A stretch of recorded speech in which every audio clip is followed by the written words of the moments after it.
बताऊं कि होली मनाई क्यों जाती है? यहाँ केजीएफ भी याद आएगी सबको। तो इसके पीछे क्या करतूत छुपा है होली के, इसे होली कहते क्यों है? एक तो हिंदू मजहब को मनाने वाले एक अफसाना कहानी दास्तान बताते हैं कि किसी दौर में एक हिरण्यकशिप नामी कोई बादशाह हुआ करता था। इसको जी देवताओं ने हमेशा जिंदा रहने का हक दे रखा था, यानी कि उसने मरना कोई नहीं था। तो इसकी वजह से वो बादशाह मगरूर हो गया जी, और लोगों से अपनी पूजा करवानी शुरू कर दी, अपने हुक्म चलाने लगा, मन मर्जियां करने लगा। जो इसकी मुखालफत करता, बात ना मानता, ये उसको सजा देता सख्ती से। जब ज्यादा जुल्म करने लगा जिंदगी के नशे में, तो इसके खिलाफ इसके अपने बेटे प्रहलाद ने बगावत की। वो भगवान विष्णु का मानने वाला था। तब हिरण्यकशिप ने अपनी बहन होलिका को अपने बेटे इस प्रहलाद को मारने भेजा। तो जो वर्ड होली है ना, वो इसी लड़की के नाम होलिका से लिया गया है जी। कहते हैं कि वो औरत आग उगलती थी और आग से ही नहाती थी। भला ऐसा हो सकता है क्या? लेकिन उसके पास एक चादर थी जिसकी वजह से आग का असर उसको नहीं था होता। तो इस औरत ने इसी आग से प्रहलाद पर वार किया। तो अचानक हवा चली और जो होलिका की चादर थी ना, वो प्रहलाद भतीजे पर आ पड़ी। तो प्रहलाद महफूज हो गया और होलिका खुद जल गई अपनी जलाई आग में।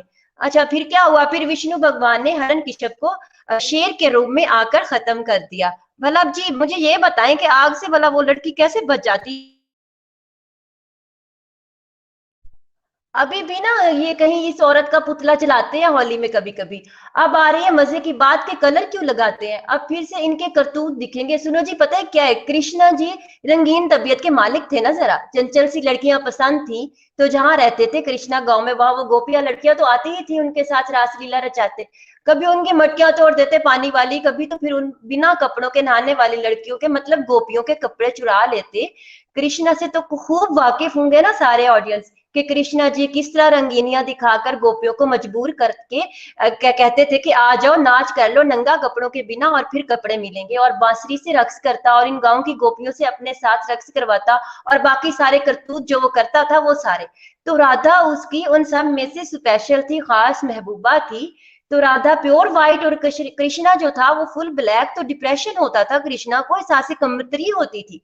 राधा पर रंगीनियां दिखाते, रासलीला रचाते, कलर मल देता था राधा के सारे जिस्म पर, तो वो रंगीली हो जाती। तो बस अब ये लोग हिंदू भी वही करतूत करते हैं, इस कृष्णा की याद में कलर लगाते हैं। मर्द औरतें जवान बूढ़े लड़कियां लड़के बच्चे सब यही कृष्णा वाला काम करते हैं। सब मिक्स होता है होली पर, जैसे कृष्णा राधा और बाकी गोपियों का मिक्सचर बनता था। तो इसके नुकसान पता क्या होती है? एक तो एयर पोल्यूशन वाटर पोल्यूशन सब पैदा होता है। पानी में कलर मिक्स करके फेंकते हैं और सूखा रंग भी फेंकते हैं।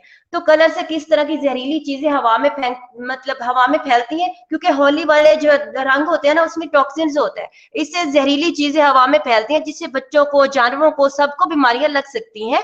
और ये कलर वाले टॉक्सिन से स्किन कैंसर भी हो सकता है। दूसरी बात, जिस तरह ये होली पर करते हैं, कितने साधु बाबे और लड़के मर्द औरतों का रेप भी कर सकते हैं। और दूसरा, छेड़ाछाड़ी, कभी किसी को कहीं से टच तो कभी कहीं से धक्का, और क्या कुछ बेगैरती नहीं करते।